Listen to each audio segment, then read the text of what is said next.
All right, welcome everyone. So before we get started, just some quick housekeeping. For those of you joining us on Zoom, closed captioning has been enabled. To access live captioning, click the CC on your Zoom menu bar at the bottom of your screen. We encourage viewers to ask questions, and there will be time at the end of the conversation for a Q&A. To submit questions via Zoom, please use the Q&A box. For those joining us here in person, we'll have mics set up at the bottom of the two aisles. So welcome, everyone. My name is Arpad Kovacs, and I'm one of the assistant curators in the Department of Photographs here at the Getty Museum. And I organized the exhibition Uta Barth, Peripheral Vision. And we're here today to talk about the work of Uta Barth, whose career retrospective is currently on view and will be up until February 19th of 2023. So I encourage all of you to head over to the galleries in the West Pavilion after the program to take a look at the exhibition if you haven't had a chance to do so already.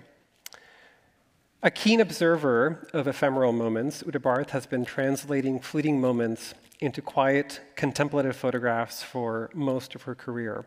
Her prints defy the traditional expectations of the medium in the refusal to focus on a central subject, directing our attention instead to the complexities and limitations of the act of seeing itself.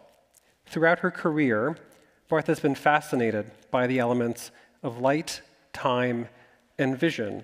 Her photographs capture the subtle effects of illumination on various surfaces over specific periods of time, while also investigating the difference between human optics and the mechanical vision of the camera. Born in West Berlin, Barth received her undergraduate degree from the University of California, Davis, and a Master of Fine Arts from the University of California, Los Angeles. For 18 years, she was on faculty at the University of California at Riverside and has been a visiting professor at Art Center College in Pasadena and at UCLA. She has received numerous awards, including from the National Endowment for the Arts, the John Guggenheim Fellowship, and in 2012 was named a MacArthur Fellow. For today's discussion, we're joined by two writers who have known Uta for many years. To my immediate left is Jan Tumlir, an art writer, teacher, and curator based in Los Angeles. He's a founding editor of the local art journal Extra and a regular contributor to Art Forum and Frieze. He has written catalog essays for such artists as Bastian Otter, Uta Barth, John Davola, Cyprien Gaillard, Alan Ruppersberg, and James Welling. Books include LA Artland, a survey of contemporary art in Los Angeles, co-written by Chris Kraus and Jane McFadden, Hyena R, a monograph on the work of Matthew Brannan, The Magic Circle, on the Beatles, pop art, art rock, and records, and Conversations, produced in discussion with Jorge Pardo. Tumlir has served as a faculty member of the Fine Arts and Humanities Sciences departments at the Art Center College of Design since 1999, and also teaches at SciArc and the School of the Art Institute in Chicago. This past summer, Tumlir organized two exhibitions of Uta Barth's work on view concurrently here in Los Angeles at 1301 PE and Tanya Bonakdar Gallery. And then we're also joined today by Russell Ferguson, a writer and independent curator who lives in Los Angeles. An emeritus faculty at UCLA's Department of Art, Ferguson was its chair from 2007 until 2013. From 2001 to 2007, he was deputy director for exhibitions and programs and chief curator at the Hammer Museum.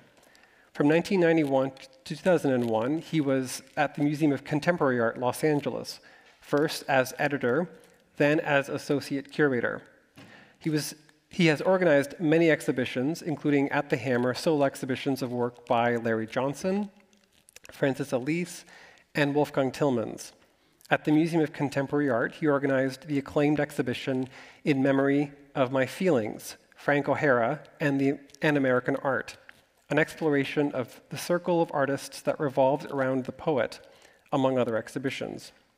He is the editor of 2 collections of critical writing, Discourses, Conversations in Postmodern Art and Culture, and Out There, Marginalization and Contemporary Cultures, both published by MIT Press. He has written about the work of many contemporary artists, including Uta Barth, but also Olafur Eliasson, Rodney Graham, Laura Owens, Gillian Waring, among others. Thank you both for joining us today. So I want to start out, before we get into the slides, to talk a little bit about how each of you know Uta or have came to know her. Well, unusually for me, I can actually remember it quite precisely. You know, a lot of people I have known for so long, when I met them, is lost in the mists of time or my failing memory. But I met Uta in 1994 when she had an exhibition at the gallery called Domestic, what was it called? Domestic Setting. Domestic Setting, yes. Okay, so my memory is failing me. You know, which was a gallery in an apartment, so you know, that's why it was called that. And she was in a 2-person show with an artist that I also knew, Vicky Alexander, a Canadian artist. And I went to the show mainly to see Vicky Alexander's work, but when I got there, I was blown away by how good Uta Barth's work was. And it was around that time that I met her, and I've really followed her work ever since. Mm-hmm. Well, I met her a little bit earlier than that in the context of my own art school studies. I was at UCLA in the early 80s, and Uta was a TA in my first photo class that was taught by Robert Heineken. So I'm going to say that's, what, wow. 82 or something like this. Wow. And then, yes, when we've remained on speaking terms at the very least since then, right? But also collaborating on various projects together and, you know, writing projects, as well as this recent curatorial venture.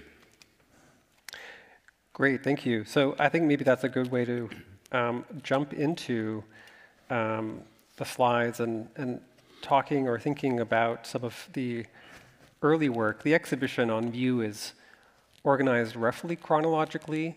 There's a section dedicated to some of the early work that she made, both while she was an undergraduate at UC Davis and while a graduate student at UCLA. And this work, this sequence, which was made roughly while she was during the time while she was at UC Davis, I think one of you asked to be included in the sequence of slides. Can you say a few words about what struck you about this work? Yeah, I mean, what was immediately striking about this work, and again, it's something that this work I hadn't looked at until relatively recently when putting together this show for 1301 and Tanya Banakdar. What was so striking about seeing some of this earlier work is to what extent the sort of later career trajectory is already being mapped out here, and the way that this speaks so strongly to this absolute consistency and stick-to-itiveness of Uta Barth's practice. Also, maybe if we click to the next series, which is obviously produced around the same time. What struck me also looking at this series, the first one is One Day, this is Every Day. The first one sort of dealing a lot with matters of, you know, light and perception, as you're saying, and the way that light shows up in the space of a print. This dealing much more with sort of like bric-a-brac or studio ephemera, and a kind of almost like semi-documentary tracking of what happens in the studio from one day to the next. It struck me here also that on the one hand, this seems to be quite a kind of empirical, objective, lucid look at sort of what's happening. So using the camera in this very conventional way as a recorder of information. But at the same time, you know, you can see that frame in the frame is something that is actually in the room and is configured in such a way as to thwart the perspective of the camera. So here also I get the sense of a sort of like ambivalence in Barth's practice vis-a-vis this medium, which on the one hand is being embraced for everything it does, but there's also a certain kind of suspicion of its functions, and this thwarting of perspective is just one move in that direction. And that outline that you're talking about sort of draws your attention to the edges of the individual images, which becomes sort of a preoccupation for her later, thinking about the edges of prints, thinking about the physical part of a photograph or of a two-dimensional work of art that's often not the center of one's attention. So again, consistency is a really good word to use. You know, it's remarkable to me, you know, how early this work is, how much, you know, in retrospect, you know, looking back from today, we can see things that she continues to be interested in today. You know, obviously you look at this work, and I mean, I can think of, you know, its relationship to certain programmatic tendencies in certain kinds of conceptual art. You can think of Jan Dibitz's work, for example, and this kind of progressive and serial approach to photography. Yet at the same time, as Jan mentioned, the sort of continuing focus on the specificity of the materiality of what's in front of the camera is also very present. Yet there's also something that I think is really central to her work and has remained central to it, which is that we think of photography as about the depiction of what's in front of it, and that's kind of emphasized here by this artificial framing device. You know, and photography, in a way, always is depicting what's in front of the camera. But I think from the very beginning, for me, Uta's interest in that process has been less about depiction and more about perception, if I can make the distinction between those two ways of seeing, in that, you know, while she's very attentively depicting what's there, I think the real subject of this work and of most of the later work is about the act of perceiving what's there rather than depicting it, which is, in a way, a kind of counterintuitive practice for someone who's working in photography to take on. Yeah, I mean, maybe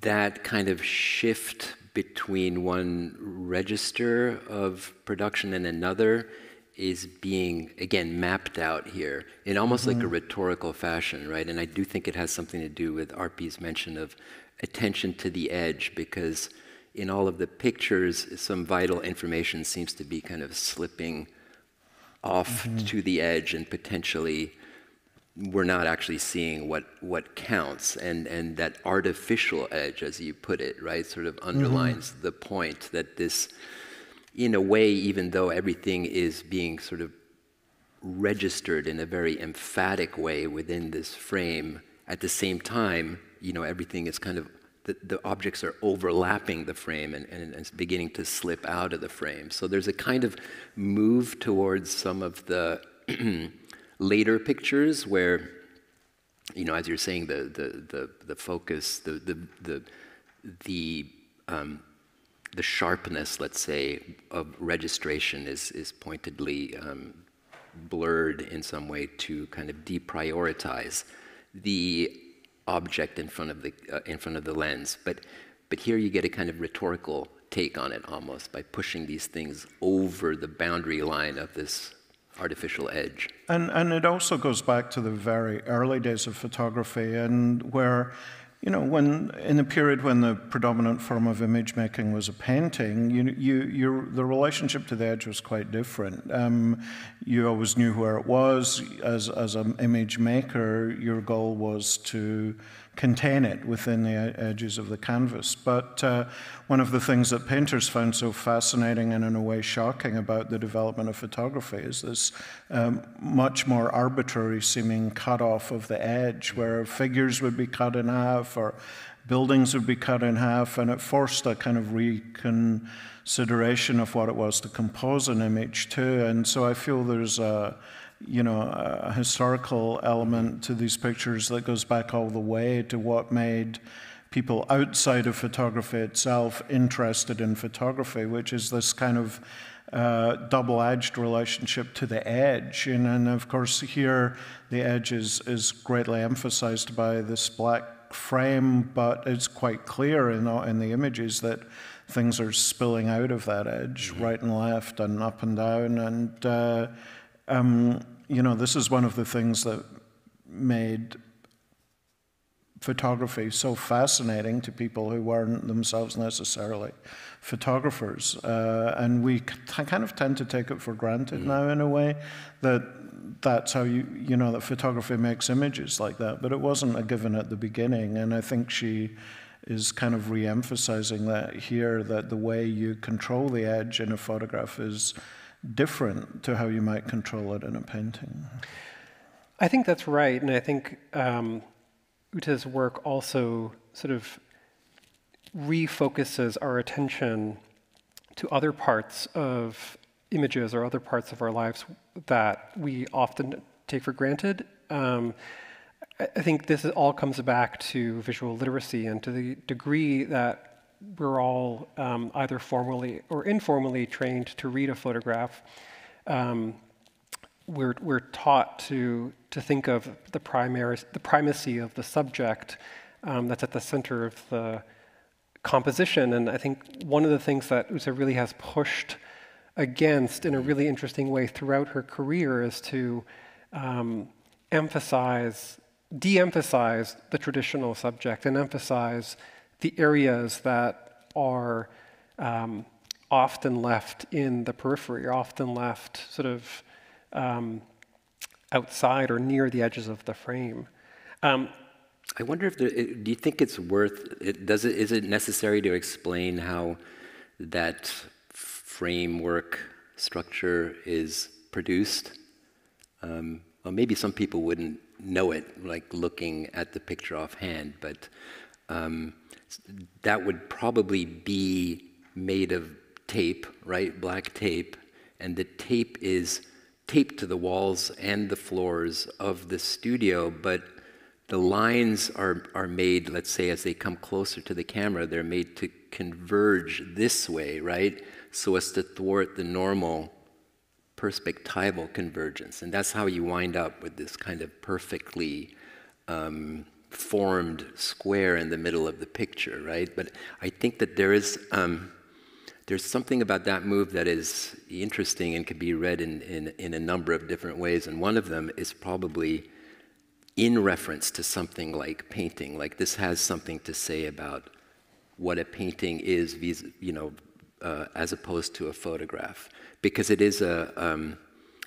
incursion on the part of the artist into the frame. It's almost like a form of drawing something inside the picture, right? So there's that, we have this data, this almost like forensic array of things to look at, but then at the same time the artist has sort of penetrated the space of this information with this drawing, right? And now we're being made to think about the edge and the way that the edge operates differently in a painting and a photograph, let's say. Sure. Although I would sort of argue that this is purely this construction. The tape was made to be photographed, right? The position of the camera is what determines when the lines are straight, the lines that are sort of coming at you. And so it's meant to be sort of a photographic project. But certainly point taken. I want to make sure that we move on to look at some other early examples that are included in the exhibition.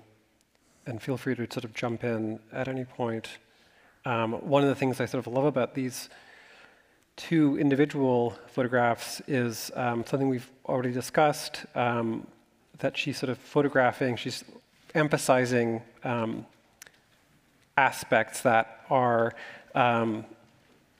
sort of not what one would expect to be the primary subject, and is really sort of emphasizing the edges. Mm-hmm.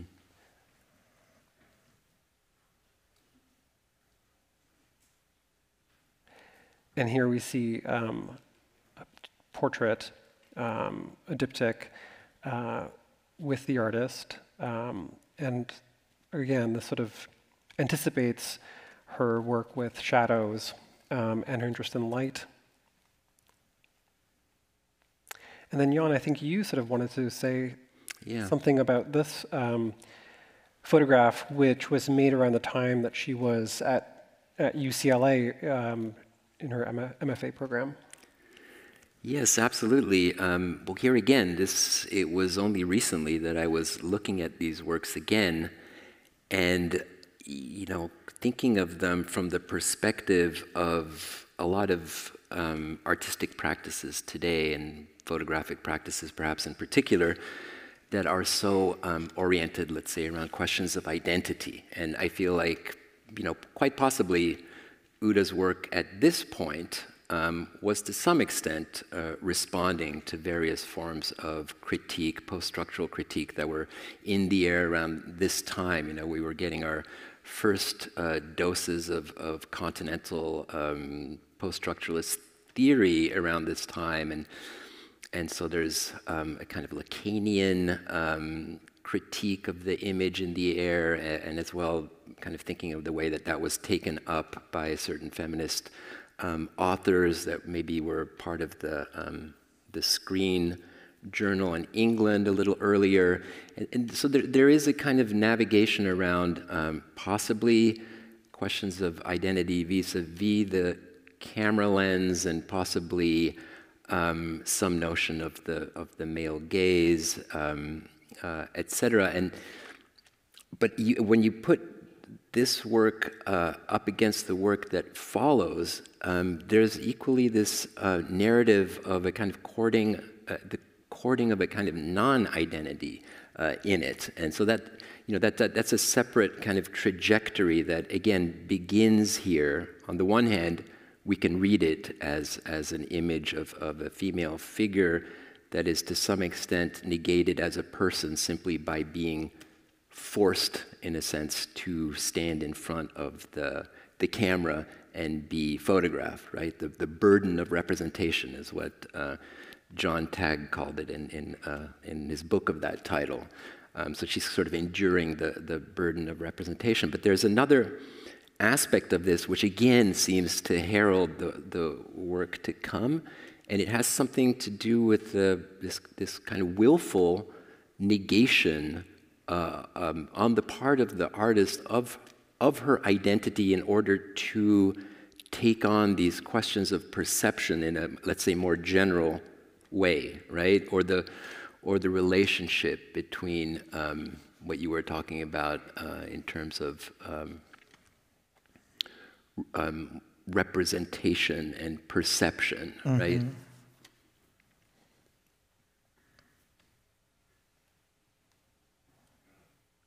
And I should also mention that one of the things I sort of found fascinating about going through a lot of this early materials, how present the artist is in a lot of these early prints, and then to the extent to which she disappears from her photographs later on, only to reemerge about 10 years ago.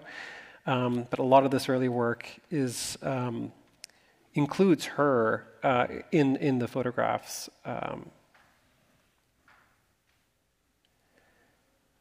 And I think... Yeah, but by this point, you don't see her so much. I mean, she is there in an almost invisible way here and there, but I think, that this is, from the very late 80s in a project at LACMA, and you see a kind of, I think here, very much of the moment in the late 80s when people were becoming, in a way, quite suspicious of the gaze, especially as it's directed to women. And so it's not surprising to me that we see a kind of disappearance of the self-portraiture aspect of Uta's work around this time, because I think a lot of artists were becoming quite suspicious of that. And instead you get this mixture of images, some of which are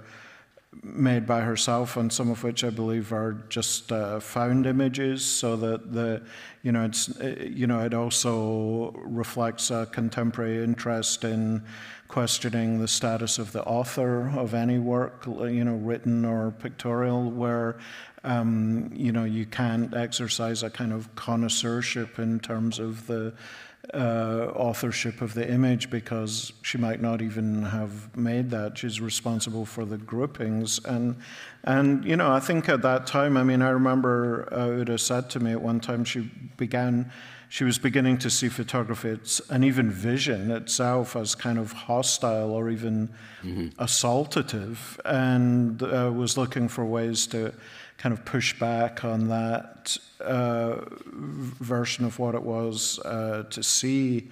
And so you get these juxtapositions of photographs and some painted elements that overall constitute abstract and non-representative elements. And the whole effect of this body of work is very much to resist narrative.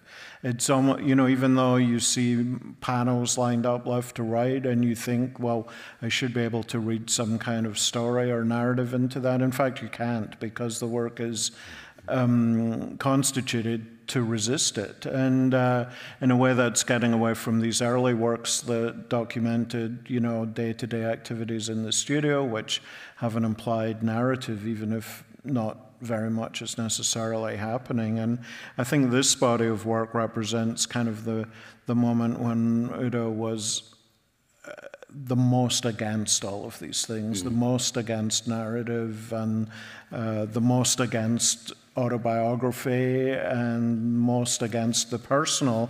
And the photographs are given a very matte treatment. There's a sort of resistance to anything glamorous or seductive in a way about it, even though the end result is actually quite appealing. But I think this is as far as she got in terms of rejecting all of those things, and I think it is very informed by how people were talking in theoretical terms about art at that time. But it also represents, I think, in a way, the end of that trajectory for her. By the end of the 80s, I think she's beginning to, she works through this and then begins to reopen the door to things that are more personal, even slightly veiledly autobiographical, more personal and more lush, and there's a black and white harshness about this that is about really repelling the gaze of the viewer.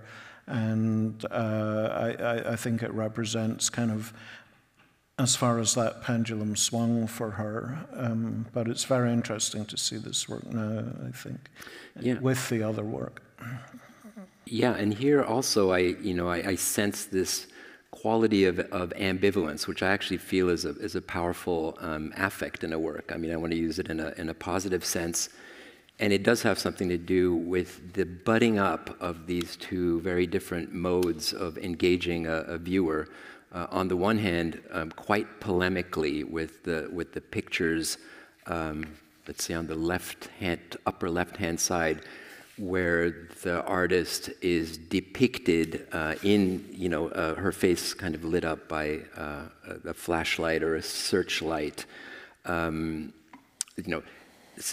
subject to a kind of interrogation by the picture, right? And then below that, you have like an image of an eyeball, of an eye opened Clockwork Orange style, during the Ludovico treatment, when the figure was forced to sit through all that ultra-violent cinema. And so, you have that very, very polemical picturing that is engaging with the critical moment. And then you have what looks like already a kind of like op art or minimalist painting, color field minimalist painting. And obviously the two things are being correlated in some way, like potentially this moment in minimalism, which is so sort of democratic vis-a-vis the viewer, perhaps has a more kind of oppressive angle added to it as a result of these pictures. But at the same time, it's also a way out of those pictures, right? And it also is what starts to define this broader interest in notions of perception that sort of follows this moment. Yeah, and at this point there's a lot of tension here because, like most artists, there's an impulse to make something that people might want to look at, but it's coming from a rhetorical context where the idea of looking and the whole idea of one person looking at another, or vision as the exercise of power is very much being questioned. So it's a kind of very good-looking arrangement of images that are about hostility to looking at them in a way. And it makes it strange and disturbing, but it was also, I think, in a way transitional. I think in the end she found that she couldn't go further with this approach.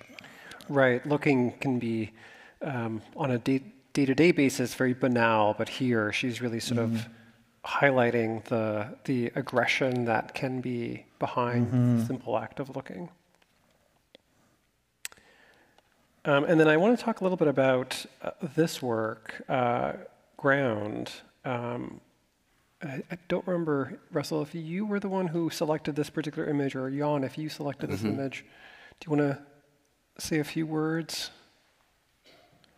Well, I do remember seeing this image for the first time. Maybe I saw it at 1301, the first time I ever saw it. I know it was shown probably at Domestic or some other space, but I do remember the first time that I saw it, I didn't sort of recognize that it was an image of a photographic backdrop or some kind of generic photographic design that would, that could function as wallpaper, or that could function as the backdrop to a picture, and just saw it as this incredibly lush object, just simply through the fact that somehow the focus had been blurred, and that was creating this kind of almost euphoric quality about it all. But yes, this would be the moment where some of that polemical, rhetorical relationship to the quote-unquote burden of representation is dropped in favor of a kind of more generalized interrogation of the picture. And in order to kind of enter that stage, I suppose, the picture also had to be cleared of any kind of, what would I call it, point of concentration or point of focus or any particular thing that we should sort of consider, reflect on, and interpret, right? It had to be voided of those things. And so this seemed like a very, on the one hand, they were beautiful images, and they were presented on quite thick supports, so they had almost like a presence of painting on the wall. And at the same time, they very much remained photographs, but photographs in which the subject or the focal point had been removed in order to consider, what is this thing outside of what it depicts? What is the thing in itself? So perhaps that was a step in that direction, and it remained. I think it remained a strategy of Uta's for a little while to sort of focus on a ground normally something that would be behind a subject, behind the thing that we're supposed to be thinking about and looking at. She simply presents us with the surround, the environment, the back. Right. Sorry, I advanced the slide intentionally because I wanted to talk a little bit about the ground series more broadly, and thank you for that sort of description of this very early work from that series. The ground series is really, I think, what launched her career in some respects. This exhibition, to which Russell you alluded to earlier, at Domestic Setting Gallery, which is really inside someone's home. This was a two-person show with Uta and Vicky Alexander, and I believe it was this exhibition in 1994, an exhibition of this material, of this work, at MoCA in 1995, and then also in 1995, her inclusion with this work in MoMA's new photography exhibition. These sort of series of shows are really what brought a lot of attention to this voiding, as you said, of information that Uta was doing with this work. Is what brought people to her work. And Russell, I think you wanted to say a few words about this particular installation. And it's important for me because it's where I join the experience of seeing the work. I mean, as I said, I knew Vicky Alexander from New York, where I lived before I went to LA, and I went to see her work. And Vicky was working with kind of wallpaper and backdrops and generic images of lush landscapes and so on. So I can see why, in a way, the people at Domestic Setting would make a two-person show of their work. But a lot of things were started happening in the work at this time, and I feel this is the point at which she decisively separated herself from, a kind of easy points of comparison with things that many people in the art world were thinking about, and really started to speak very clearly with her own voice that is not so readily comparable to what other people were doing. And of course, as in the previous image, and you can see it a little bit here, but one of the most striking things right away is you get the arrival of very lush color into the work. And, for whatever reason, we associate harsh black and white work with intellectual rigor, and we associate lush color with pleasure and haptic pleasure, and so there's a sort of plunge in this work into an unapologetic engagement with that kind of pleasure that the viewer is now allowed to take. If you look at the LACMA installation, I think the viewer is put in a position of being self-questioning, critical, and even excluded in a way, repelled from the images in some way, even as they retain a certain fascination. With the ground series of work, I think the viewer is much more invited in and invited to take pleasure in the work and invited to experience the kind of lushness that is in this work. And, the works in this image, you can see that it's a good image of the context of it, with the fireplace and the small scale of the work. So all of that contributes to the idea of the domestic. But when you look at the images themselves, they're still actually as I said right at the beginning, they're very much focused on perception rather than depiction. In many cases, it's actually hard to see what is being represented. Some of them come very close to a kind of nominal abstraction, even though we know they're not. Uta said to me at the time, like what she was thinking about in this work is how do you get someone to think about looking rather than what they are looking at? So it moves the argument decisively into this realm of the process of perception, and of course you are looking at walls or edges or things in her house, but at the same time,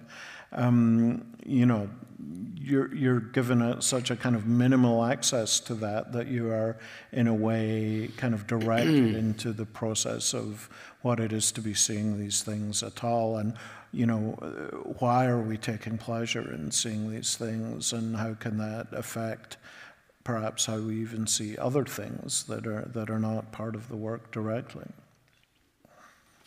Yeah, so there is that the exploration of form as it would apply to the photograph, but maybe more generally because you have pictures that would seem to follow almost this injunction of Clement Greenberg's to let go of any centers of focus in a work, to kind of distribute those evenly throughout the entire surface of a work, so that every part, let's say, is of equal importance, commands the equal amount of attention.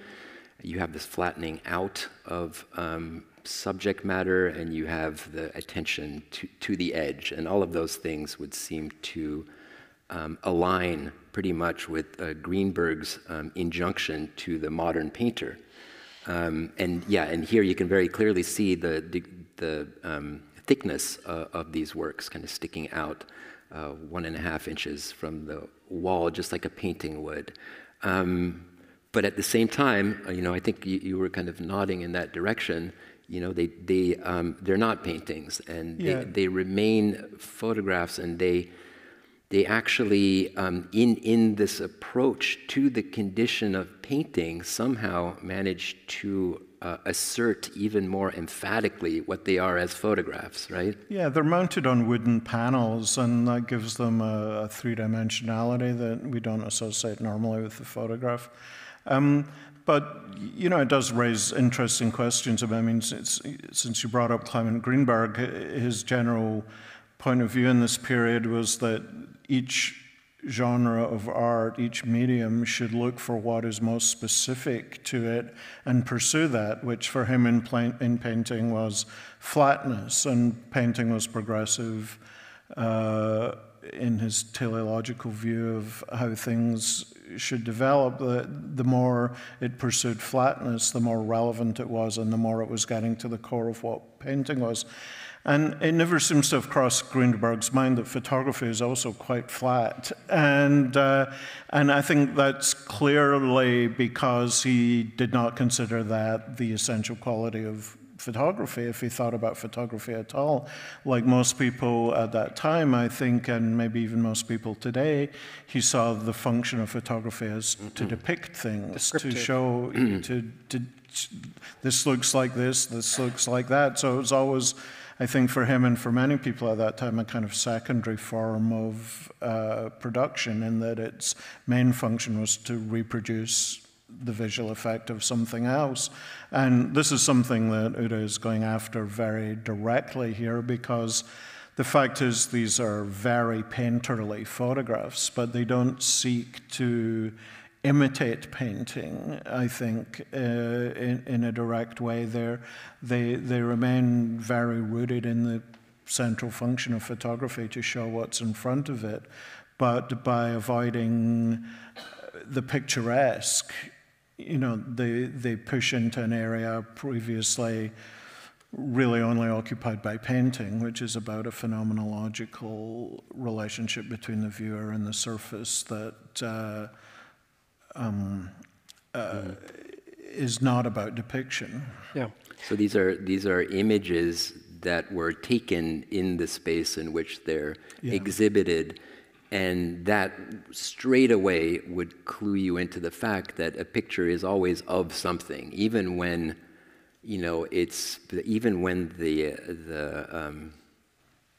the lens has become diffuse, or we're looking askance or obliquely. There's still always something there, and this is kind of an again, I would call it perhaps like a slightly rhetorical moment where you have to confront the referent at the same time as it's being referenced in the picture, right? Yeah, and you know, people at the time, I think, would often refer to these kind of works as being out of focus, you know, because that's the vocabulary that people had to talk about a photograph that didn't seem to offer them up a crisp image. In fact, I don't think they are out of focus at all. It's just that they're focused on Something a white wall or the air in between the two walls. Or the focus is on something that has been removed from the plane. Yeah, so it's a sort of misconception that they're blurry or out of focus. The focus is just kind of moved to one side in a way.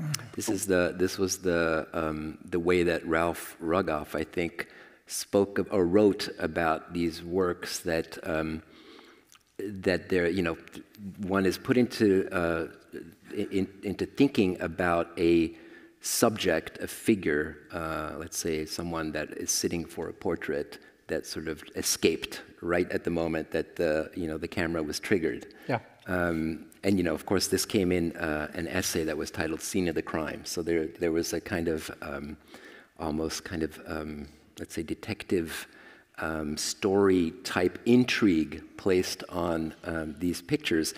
And so that there is that sense that you were mentioning of the potentially absent subject, but then equally there's this sense that in the exact point, at the exact point that something is being focused on, even if it's not the background or some object in the work that's not there, that can also locate you as a viewer.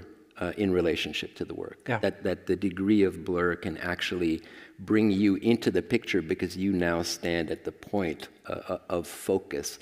This would be a very this would be something that you couldn't determine with any kind of certainty, let's say, but it's very possible that you would sort of feel it, that you have now entered the range of focus in a picture like this, right? Right.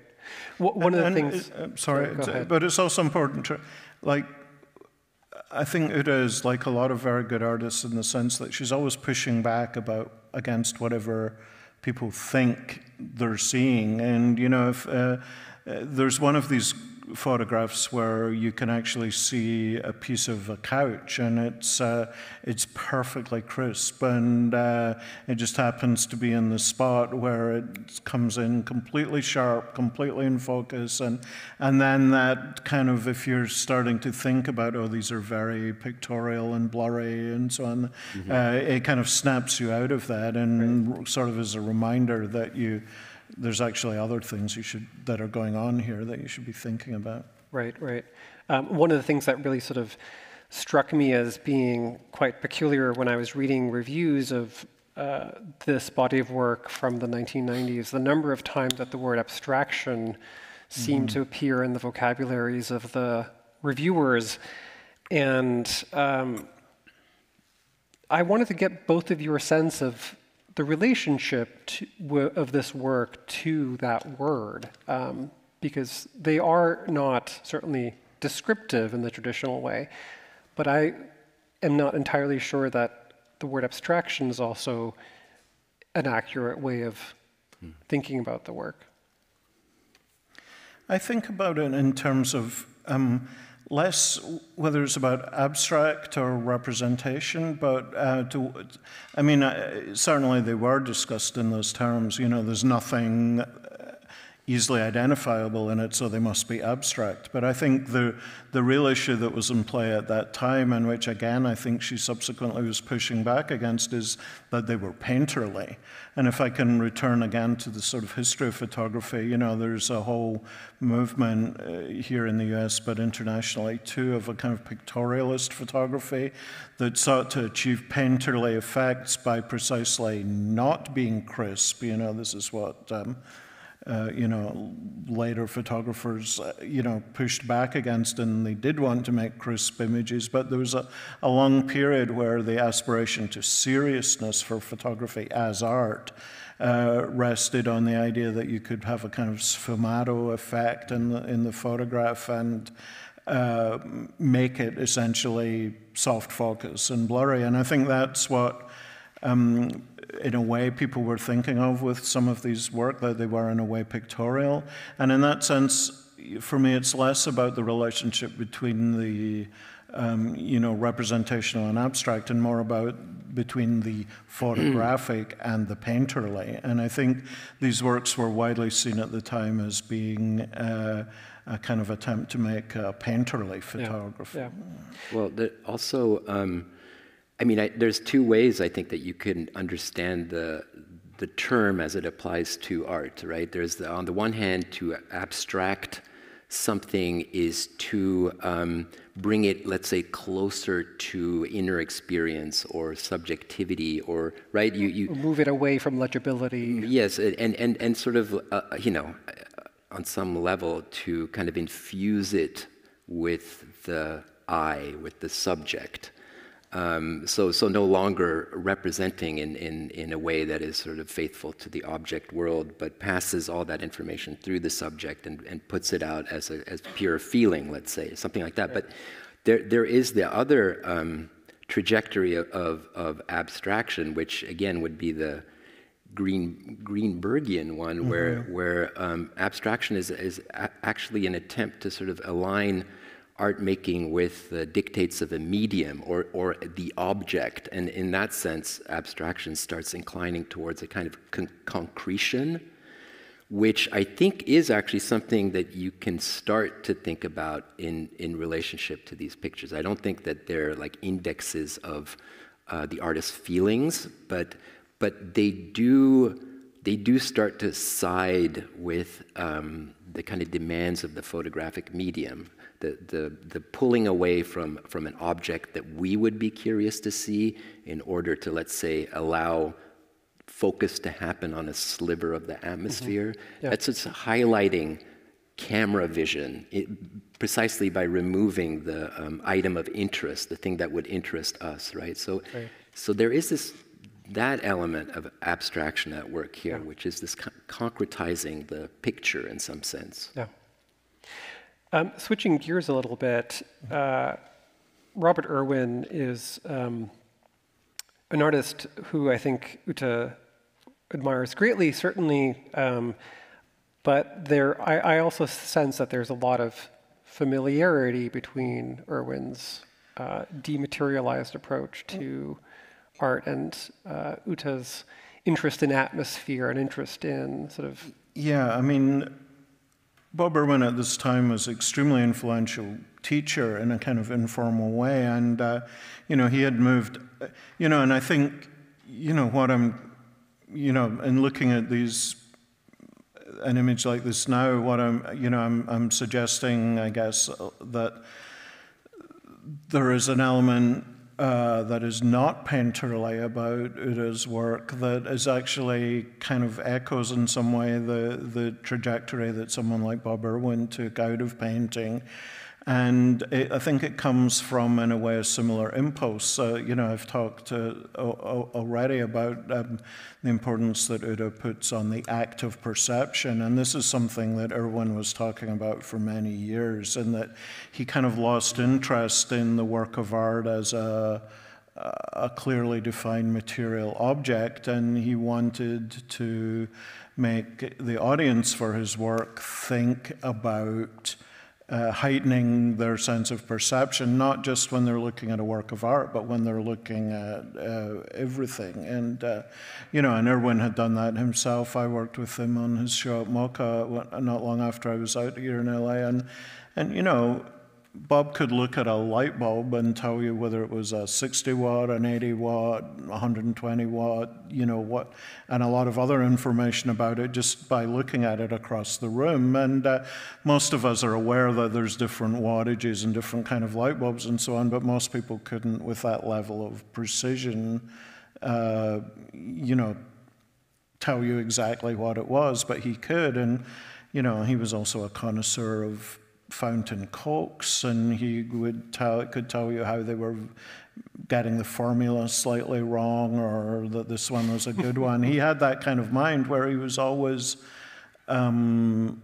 thinking about his sensory perception, and he had heightened it in many areas to a great degree. And, you know, this is kind of transitional work for him as he's moving out of traditional ways of art making into a kind of way of art making that is about the viewer's sense of perception rather than just what they're looking at.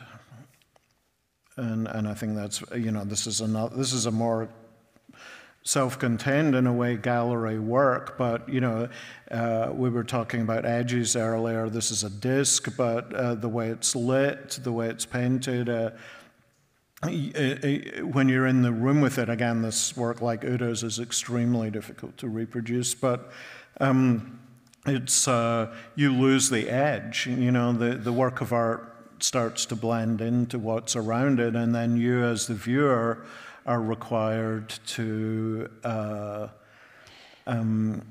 negotiate that as being all on one spectrum, rather than, oh, here's the work of art that I have to concentrate on looking at, and here's the room that it's in that really doesn't matter. For Irwin, he wanted to make those things the same, right, essentially, and the works of art were a way of doing that.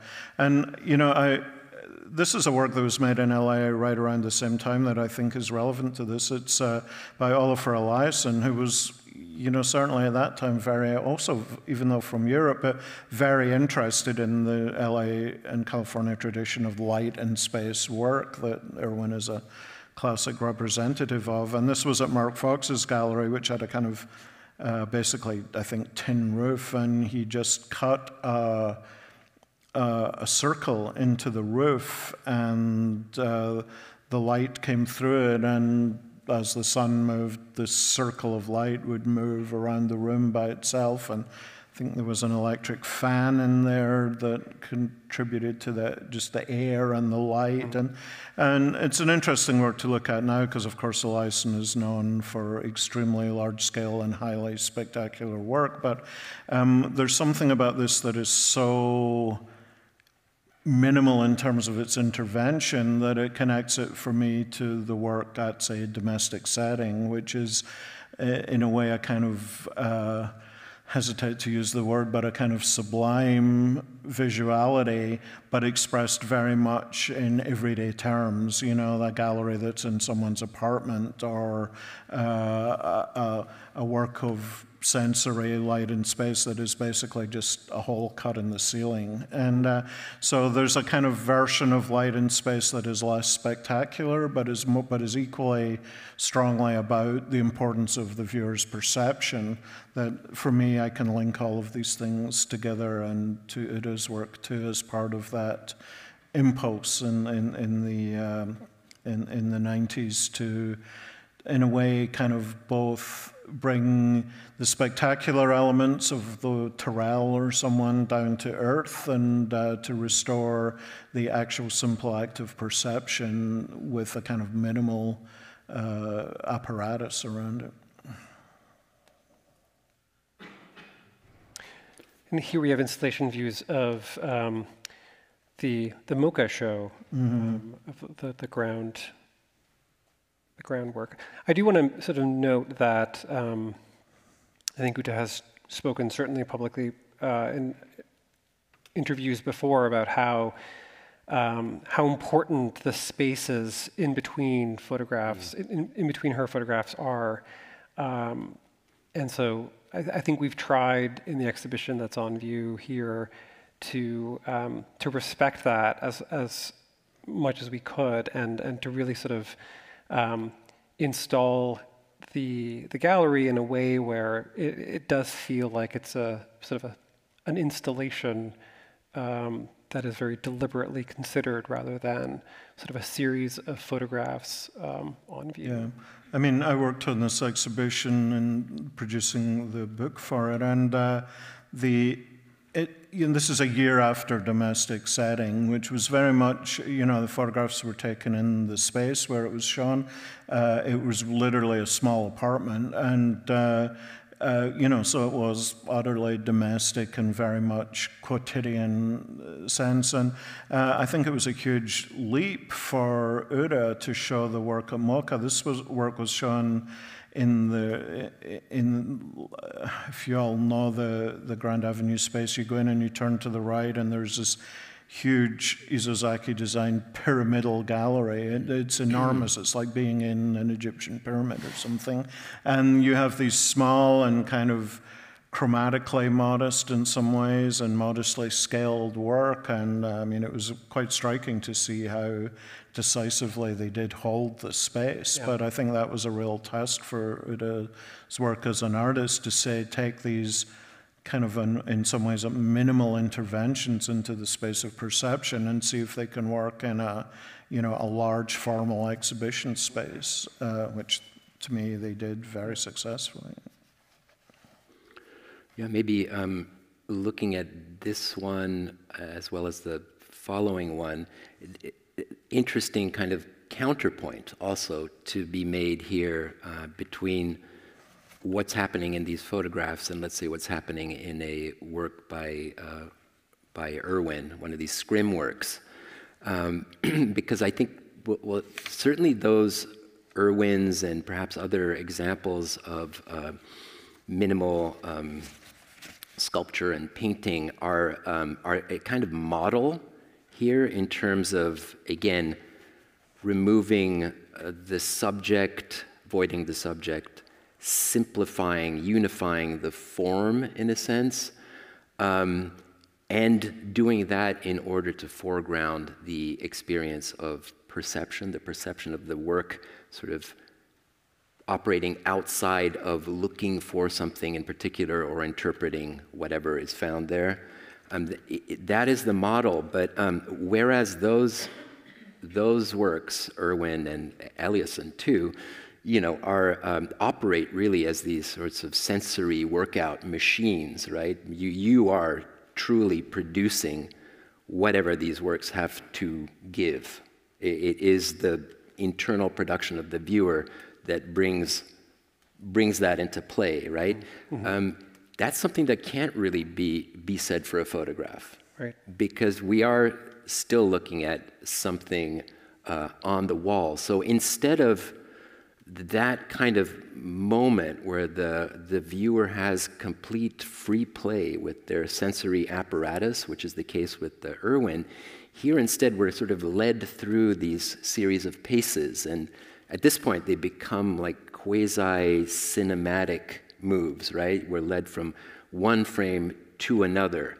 And again, I would say it's a different way to address the senses or the experience of seeing oneself seeing or experiencing oneself experiencing something, in as much as something is actually being actively shown to us of that process. Yeah. So something about perception is being reproduced in a sense, which is not the case, right, with the Irwins, and I find that very interesting. I was thinking about it in terms of a kind of mimesis of vision. When I was writing the essay for the show I recently did, and that strikes me as as a quality of Uta's photographs that's sort of almost unique in the world of photography. This approach, right, to the visual and the perceptual.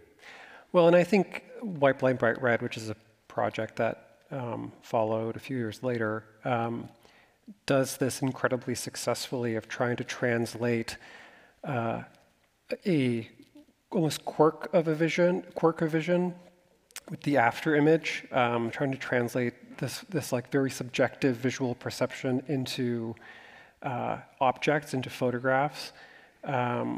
Well, precisely. If you were to walk, let's say, into one of those Irwin scrim rooms, and suddenly the sunlight was right behind the scrim and hits you in the eye, you yourself would be carrying over this after image onto the rest of your experience. Right. Here, instead, we get this representation of the effect of an after image, and it's placed into a kind of visual sequence, right? Right.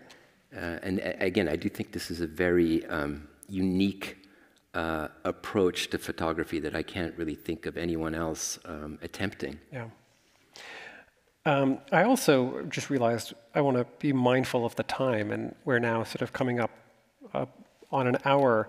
And so I want to ask if there are any questions, because we do have a few more slides we want to quickly get through. I think one of the really sort of fascinating parts of Uta's career is the degree to which that she has chafed against the tradition, the photographic tradition of having a print matted and framed and glazed and put on view. And so she's, I think, worked very hard at finding different ways of presenting her work that that really sort of minimize the barriers between the viewer and the print, but also present the photograph as three-dimensional, as a sculptural object in a way, which I think the Ground series and then the subsequent series Field, which she made a few years after this, really do that very well, because they are mounted on these sort of wooden panels. And then something, Russell, that you said earlier about the pleasure of seeing these prints because of the colors, the lush colors. I think a lot of that has to do with Uta's experimentation with lamination and face mounting techniques. So all of these prints from the Ground series and also from the Field series have a thin film of laminate on them, which serve, at least in part, to saturate the colors, and they do result in this really pleasurable sort of viewing experience. Well, and I've seen it a lot in younger photographers now. The attempt, which is risky in a way, but often looks great, which is just put the print in a frame, but don't glaze it, and let it just sit out there. And, of course, then you're not getting reflection, and it has a more tactile quality to it.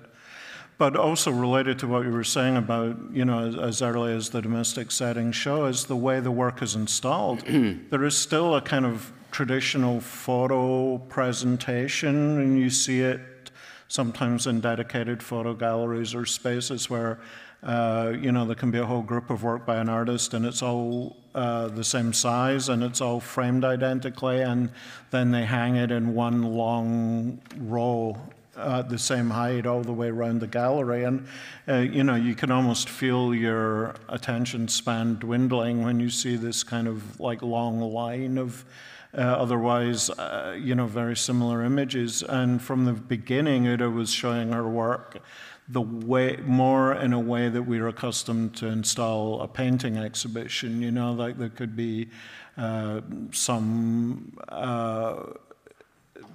hung in unconventional configurations, two small ones next to a larger one, but also the amount of space around the work was different. The traditional way of showing photography is essentially how many can we fit in, and these works were shown with, in general, a lot of room around them, and that's a way of installing that traditionally is associated with the way paintings are installed. So in a way, it gives a valorization to the work that we associate with painting and not traditionally with photography. Yeah,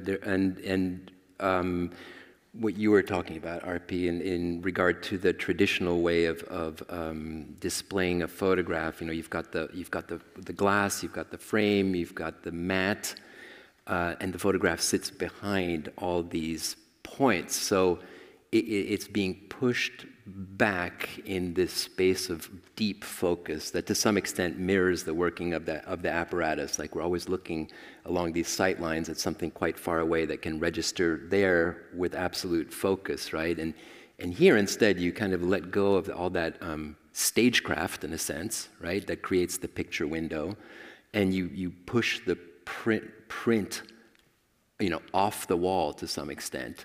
And yeah, that is a move that begins to align it with the painterly, but equally this this aspect of it's not a glaze. What is it again? The laminate. The laminate, yeah, which is typically like a matte laminate, right? And has this slightly veiling quality, or gives the picture this kind of diaphanous quality, which also brings it into some kind of reverberation with painting, right? I'm going to take a question from someone who is watching us online. This is from our friend Eve Schillow at LACMA, wondering if you could talk about Uta's use of multiple images consisting of one work, or constituting one work, rather. I think this is an excellent example.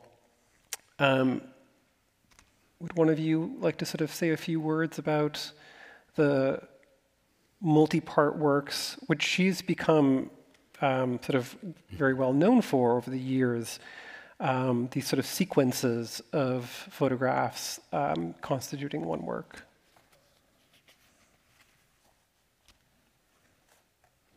Yeah, well, it's a way in which you can sort of encode a moment of looking, right? Instead of an instantaneous section of a look, you can encode a whole kind of unfolding moment of looking. And in the case of that window, it's in that movement between what's behind the window and what the window itself is. In other ones, we see a slight kind of adjustment of the vantage point vis-a-vis the landscape, moving a little to the right or the left, or perhaps, like, again, this shifting focus, perhaps something in the foreground is coming into view and we're shifting our focus. These are ways of, again, sort of bringing in a whole unfolding moment of a look instead of the instantaneous section that a photograph is, but also something that starts to link up still photography with a kind of filmic language, right? And some of these moves might be recognizable from films, but here again, when we see these things practiced in cinema, we rarely pay attention to them. When we see the same kind of moves being practiced in still photographs on the wall, suddenly all attention is on them. In general, I find Uta's work very non-didactic. She just invites you to look. But in some of the multiple panel works, I feel like she's really is at least leading the audience to look at very small shifts, whether of subject or focus, and thus to become more aware of them. If we can look back at the one we were looking at the beginning, that one. Now, when we look out a window, we have this sort of mental trick of like there's a multi-paned window there, and we just edit that out automatically inside our heads to show the view, which is maybe kind of like the image in the right there, and the stuff that's in the way of the view is just kind of faded out without us even thinking about it. And the image on the left, it's the window itself that's primarily in focus. So I think it's a kind of invitation to us to take in everything that's in our point of view, and she does other things with the multi-panel works that sometimes have similar content, but the point of view is shifting or the light is changing very subtly. So I feel that in a way that's a kind of system of signs for the viewer, and like, here are things that you can look at in this work and to look more deeply. Right.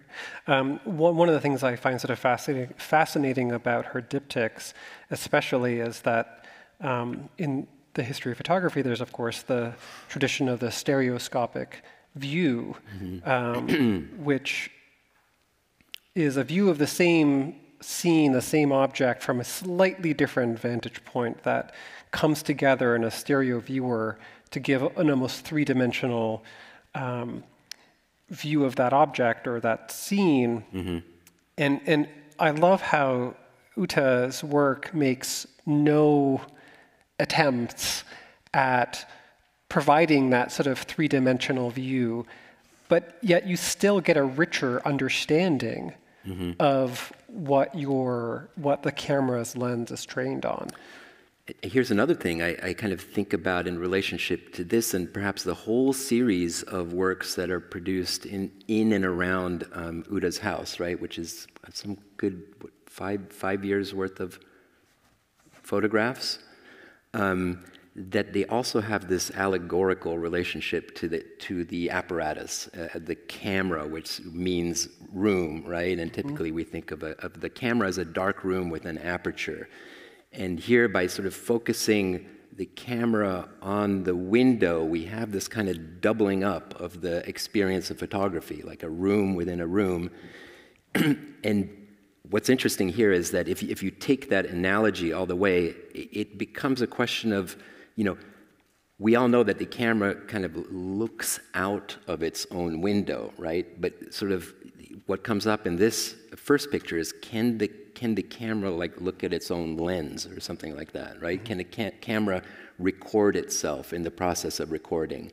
So that, it's something that perhaps comes up in some of these works simply by virtue of sort of thinking, well, what is this setup of a camera in a camera, and what can we make happen within this configuration, right? That could reflect back on itself. There's also, I think, less than in some of the earlier works, less resistance to a narrative, if you want to put it in, because there is a movement from A to B, which as soon as you have any kind of movement like that, you're very close to a narrative. And I think when you look at something like this, and there's the garden, and let's look more closely at that tree in the garden, we could think of something like Antonioni's film Blow Up, where, he's photographing a woman in the park, and then as he's working with the film, well, what's that in the background? Oh, it's somebody committing a murder, and, then the plot is on in a way, and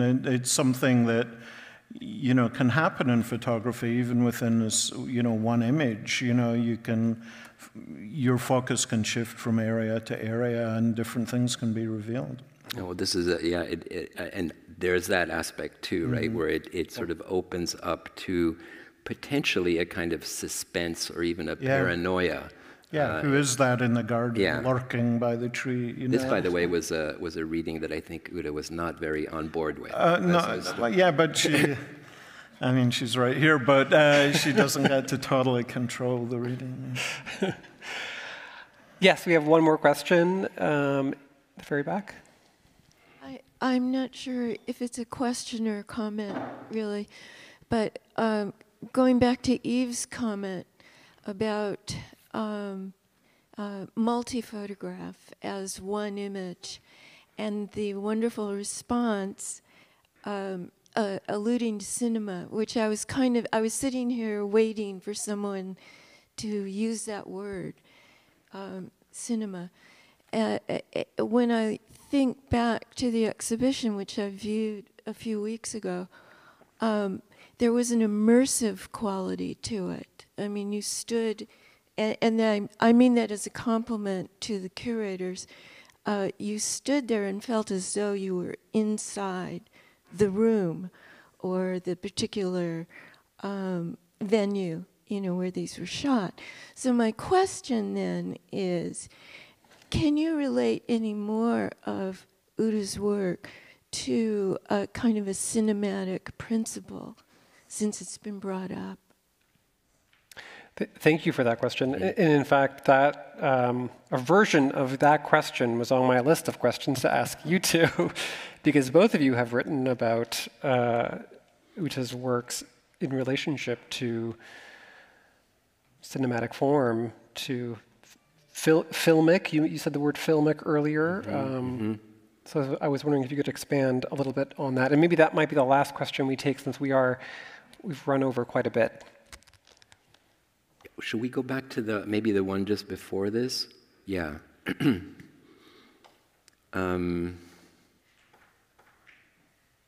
I will also say, sorry, before you, so you can give you a moment to collect your thoughts. There is a series that's not represented in the slides here, titled Field, which is on view in the galleries, about which Uta has talked about in relation to location scouting. So sort of using a terminology that's very much associated with the film industry here in Los Angeles.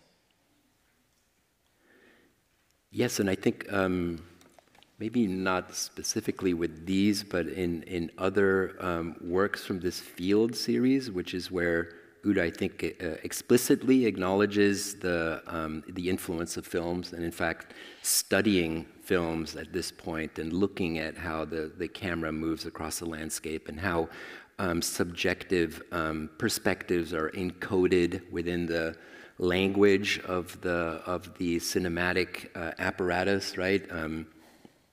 So all of that is playing a part here, but you know, when you mentioned this aspect about the work being immersive, you know, to some extent you would say, well, yes, a film is also an immersive experience, right? We're completely taken up by it, especially if we're kind of in a theater in a dark space and completely absorbed by this image. But with this one, I think what's interesting is it's also immersive in the way a film isn't, in the sense that there is this very deliberate blank space left for you to somehow complete, let's say, this camera movement, or even if we want to attribute some kind of narrative content to it, to complete the content as to what are we looking for in this landscape? How do we enter it? How should it be completed? This look, this panning look across a field.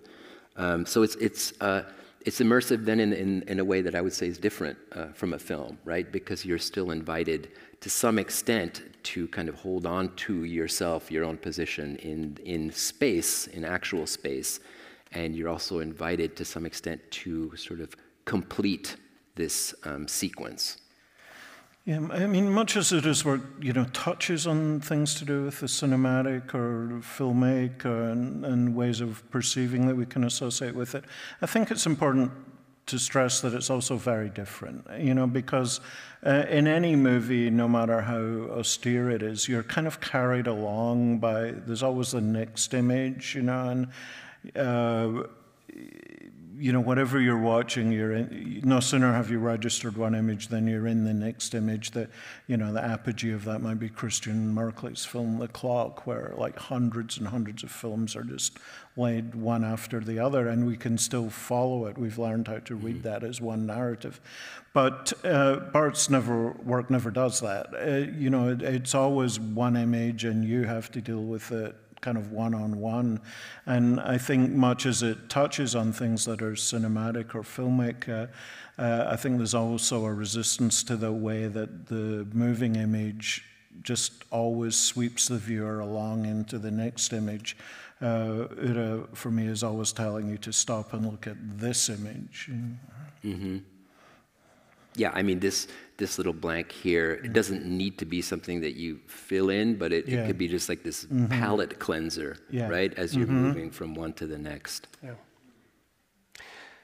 Well, great. Thank you very much to both of you for talking about Uta's work, and thank you to you for coming out today and listening to our conversation, and I hope you get a chance to walk over to the galleries and see the show in person.